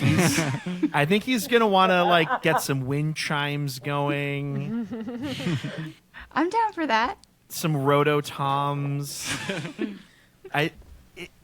He's gonna. I think he's the wild card in your band. To be honest, He kind of Yeah. is. Dale is a wild card. I think that just speaks more to me than anything. He just had to be in here. that's fine. That's understandable. That's so funny. Yeah. Well, before we head out, I wanted to go through some honorable mentions. Oh yes, let's If do you'll it. indulge No, me. let's do it. Okay. On my short list, I had Ron Burgundy on flute. Yeah. Oh, I Very also wanted nice. to mention Mr. Tumnus on flute. We also were talking about Mr. Tumnus for flute. That's good. We had everybody from Camp Rock that we were going to throw out if we needed to. Cool. We didn't pick anybody from That Thing You Do, which Yeah. I'm a little shocked. Oh. Which Yeah, we've that was- covered. I've got one. I Surprising. I had some on my short list. I see. I kind of thought Yeah, everyone we was going didn't to do go that for one. that. Yeah, that's actually I know. I didn't mention this earlier, but that's another one of those movies, like music movies that I watched really young. And much like Julian was talking about with Oh Brother, we had the soundtrack. And then when we covered it, I was like, wait, have I seen this movie or have I just heard the soundtrack 100 times? Whoa. Yeah. You couldn't even tell Yeah, anymore. I don't know. I definitely watched the movie on VH1. It was on VH1 like every weekend. That's a good VH1 movie, I think. Like Yeah. VH1 in the 90s movie. Yeah. Yes. Yeah. Definitely. It was on all the time. Mm-hmm. I know you got John C. Reilly in for Step Brothers, Lindsay, but I thought you were going to go with Walk Hard. Bobby Shad. No, Yeah. I did think about having multiple John C. Rileys in my band. That would be really funny. That was another, yeah. When we were brainstorming earlier this week, she was talking about, what if I just picked John C. Reilly in a different instrument from every movie where he plays music? I was like, that's fucking deranged, but I would have I love it, respected actually. this, actually. Yeah. And then I could do Will Ferrell from other Yeah. Yeah. other characters too. He could Just sing have- like from So Will Ferrell and Eurovision. John Yeah. C. Riley. so the whole band would be just Will and John. Different I was- parts. The thought that came to my head there is there like if you're going to put more than one John C. Reilly there to begin with, you have to go the whole band is him. Yeah. Yeah, even if you're like Yeah. not drawing from real characters, just every member is John C. Reilly. Like, I'm just going to pick Gotta this commit John to the C. bit. Oreilly character and say that he actually plays keyboard. Yeah. You just don't see it in the movie. Ooh. Just don't see it in the Yeah. movie. You know what just occurred to me? There is Something occurred to me, too. a Will Ferrell guitar scene in the movie Stranger Than Fiction. Has anybody seen Oh that my movie? God, No, have I know seen of that. it. A really long time It ago. I have to admit that scene is pretty like it's a kind of a sexy scene. Lindsay, are you familiar with the guitar playing scene that he has in that movie? No, I think it's been too long since I've seen that. Yeah, I don't remember this. It's worth pulling up on YouTube. It's actually got a really fun. I'm just gonna put this out there. Just look up Will Ferrell playing guitar in Stranger Than Fiction. All right, well, maybe we'll put it in the notes. There you go. Yeah. Perfect. there you go. Also, what just occurred to me, what I was wondering if you were going to say, is that regarding John C. Reilly, there is a scene in Boogie Nights where he accompanies Mark Wahlberg's character Dirk Diggler to the recording studio. Yes. I don't think he plays there, You but got the touch. yeah, but he's Got the power. he lives Yeah. around music, so maybe he plays something. Maybe he has some expertise he wasn't showing there. I would think so. That's one of my You know what? favorite scenes. Actually, if you see the deleted scenes, he does play guitar. Oh, okay, there we go. I forgot. Deleted Yeah. scenes are canon. Let's do it. Yeah, Reed Yeah. Wow. Rothschild plays guitar. Yeah. See, that's three Johns right there. I think There we all go. of these This John could have C. happened, Reillys Lindsay. might actually start to feel like a stress dream. Or like being John Malkovich when it's I was gonna Yeah. say being John Malkovich. Yeah. Malkovich, or, Malkovich. Yeah. Yeah. Dream scenario. There we go. Yeah. Another honorable mention I had was Freddie Highmore from August Rush. Oh yeah, yeah. Yeah. Right? And what's his name? Jonathan Rhys Meyers. He's in that too. He is. He plays the rock star. Yeah. that impregnates Carrie Russell. Yep. Oh, I And their forgot about spawn that. is Right. Freddie Highmore. And she plays the cello. Is There you go. cello. Someone Bringing else it from back. Sinners was on my list. Was Delroy Lindo. Sure. Oh, yeah. On piano. Yep. I love him. And then Antonio Banderas as El Mariachi. Ooh, Good. nice. Yeah. Nice choice. Very nice. Had that one in my back pocket, but it just wasn't fitting the vibe. I understand. Once I went in the direction I went Yeah. in, I wasn't really feeling it anymore. But He does bring the and then- sex appeal though. Like he would sure. be an atomic bomb in that group. woo! I think. Oh Yeah, my god. yeah, so- Yeah, El Mariachi actually. It probably would just I be don't know. him and Lady Gaga. Everyone else would just be background. Right. It's too much charisma. What's that? Remember that old SNL sketch that's like, no, don't. It's too sexy. Oh yeah, yeah. That's how it would have been. There we go. And then my final honorable mention was Adam Sandler as Robbie Hart from The Wedding Singer. Oh, Yeah. good choice. Good choice. Yeah. For the longest time, that was This is- my favorite Adam Sandler movie. Oh my God! Speaking of which, I just watched Uncut Gems for the first time yesterday. Oh, wow. Yeah. I was sick. Yeah. That movie is so fucking stressful. If Yeah. you thought Wow. Good Time, stressed you out, just- Yeah. yeah. You warned me. I did. You warned me, I think, during that Yeah. episode. I did, was like, yeah. I haven't seen Uncut Gems yet. You're like, oh boy. But it's a brilliant movie. No, it's great.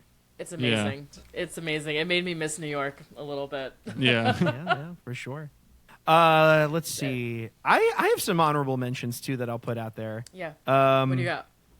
Okay, so for my auxiliary member, Lindsay, I really like that you put some animated characters in. Yeah. I feel like that was inspired. I was ready to go with Hector Rivera.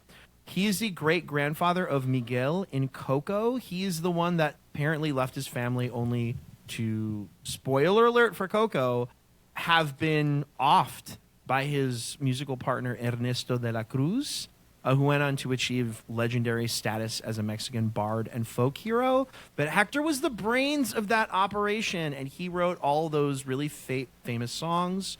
So I felt like my group could have had like a Bernie Taupin to our Elton John by choosing that. So I thought of him as a good auxiliary member. I thought also Summer Hathaway from School of Rock. That could have worked out great. Summer! Yep. Yeah, she didn't take shit from anybody. Really liked her.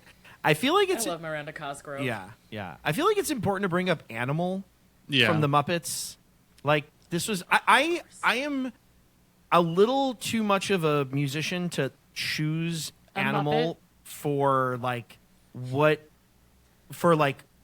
the disorder that he would bring. Yeah. But Lack of musicianship. I don't think that I'm too much of a musician to completely ignore what is special What he about him. brings to the table. Exactly. Yeah. So I'm going to mention him in honorable mentions. Animal from the Muppets. I did want to also say the Jack Nicholson character Bobby Dupuis in 5 Easy Pieces is stealthily and like slight spoiler warning for that movie. A really talented piano player. And I also Marty McFly Oh, I yeah. considered that. Yeah. Absolutely. from Back to the Future. So you know who I also had very quickly? I had Curtis from The Rocker because Curtis is played by Teddy Geiger, who is an extremely talented singer, guitarist, keyboard player, and Yeah. songwriter. Like if you want some legit musical talent that transfers over in your group, Curtis from The Rocker, good choice. Can't go wrong there. Totally. And All right. those are my picks. Yeah, I don't think I have a full band's worth of honorable mentions, but there were a few other people I was considering. On vocals, one person I was thinking was Cliff Pontier from Singles. Oh, good, nice. Yeah, who plays Yeah. in the Oh my God. in the grunge band Citizen Dick. Ha. Is that Matt Matt Dillon plays him, yeah. Yeah. And maybe a little bit like Fishman in The Rocker. He's like someone who's kind of aloof at first, but really learns to focus throughout the course of that story in an admirable way. And then I was also thinking Barry Egan in Punch Drunk Love Oh. because of that keyboard he gets yes. delivered. And I forgot he played music in that movie. yeah, Ugh. yeah, that's Adam Did we Sandler's. have any PTA representation? We didn't, huh? I don't Now we think so. do. No. Hey. Yeah, but yeah, I was thinking about it, but it was a little tough to make PTA picks here. Yeah. But yeah, that's Adam Sandler's character in Punch Drunk Love. I was also, I mean, I think it's actually more meaningful that I didn't choose this character, but as a guitar and vocals hybrid, I was low key thinking of Lonesome Rhodes from A Face in the Crowd. Oh, sure. Yeah. Yes. That's going to Yeah. bring the drama. Yeah, Yeah. Oh, if you yeah. want to, but if you want like headlines and slogans, like he's your guy. He's your guy. Yeah. Good point. And then I was also thinking as like sort of a wild card, if I was going to choose a saxophone player, Fred Madison from Lost Highway. Okay. Oh, good. Yeah. Bill It's Pullman. the Bill Pullman character. There's Yeah. only one scene in that movie where you see him play, but if you want like some good experimental energy, like Yes. some kind of like Big time. downtown arts kind of stuff going on, like squealing saxophones and the like, he's your guy. That would be 2 Lynches in your band. I chose Seems the on one. brand. Yes, I chose one that I'm quite proud of, though. yeah. Yeah. Yeah. So Julian's double Lynch and I'm double Chazelle. You know, honestly, I was considering Dorothy Valens from Blue Velvet as a singer, Yeah. Nice. but yeah, Yeah. I like yeah, all I think quality band members. Cool. I'll just do a couple. Yeah. I considered Hedwig from Hedwig and the Angry Inch for my singer. And there's, correct me if I'm wrong, no Nashville representation. True. Yeah. This is Which This was tricky. Dougie's going to be really upset by it. But I'm sorry, Doug. a lot of We wrote it down, but like a lot of them are singers or guitarists. So like I was really thinking like, oh, maybe I'll cast somebody for auxiliary, and nobody felt quite right. So I'm really sorry about that. But I did consider Keith Carradine. I was going to say, Yeah. of But I'm all like, the people, he he's would be the messy one. though. He would go well in your band, Fit well in Marquita. Marquita's band. Yeah. Yeah, Yeah. contrary Do you to. want a messy guitarist? You can have Keith Carradine. Yeah. I mean, it's like good player, but messy personality. Yeah, But it's Great. Bring him here. contrary to his signature song. He's not easy.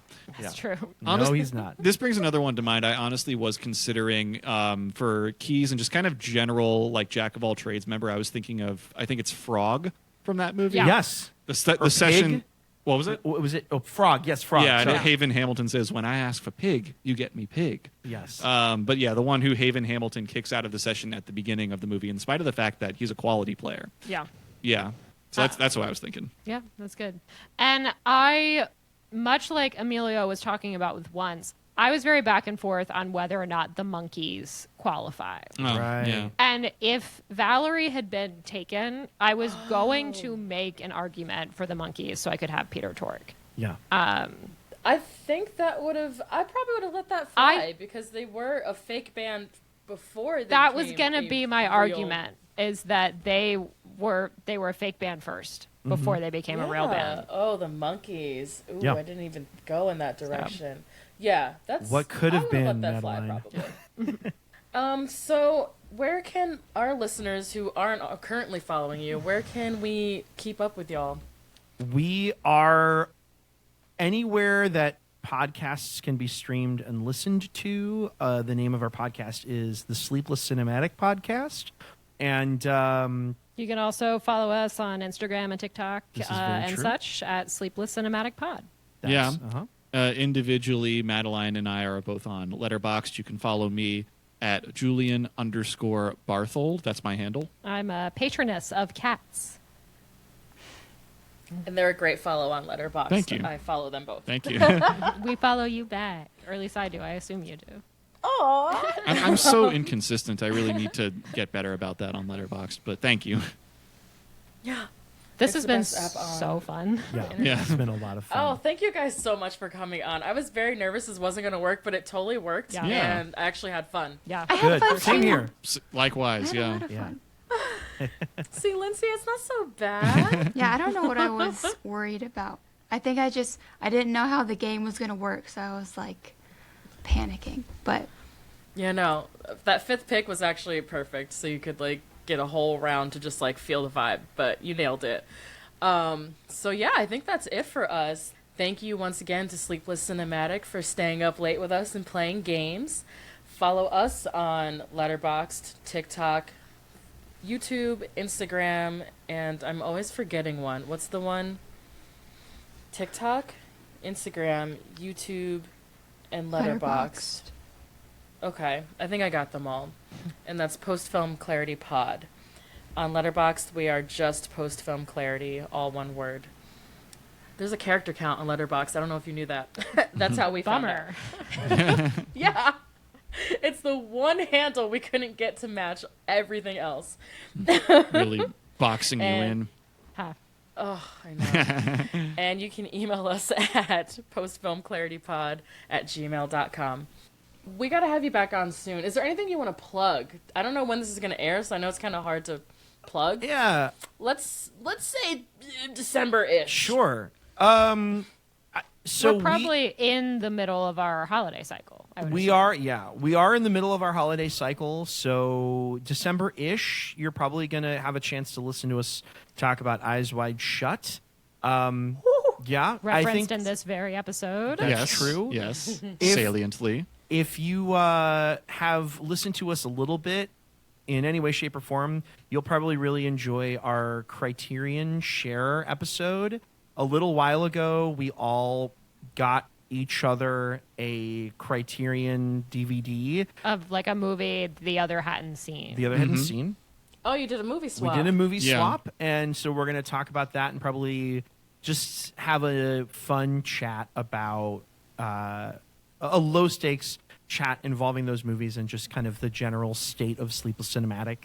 But yeah, we just right now came out of probably our most like prolific run of releases. So if you are listening to us and you've enjoyed anything, go back to what we've done in October. We had a very busy October. Some really great stuff there, some really good guests. And yeah.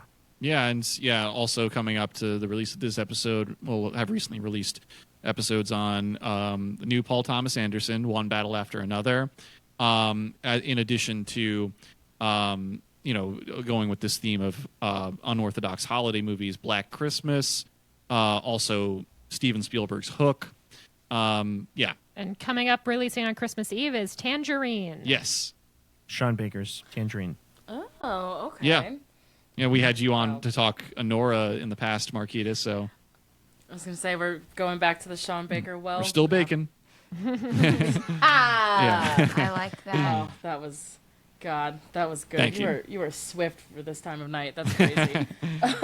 He's had lots of practice. Yes, we've had practice. Thank everybody for listening, and bye, honeys.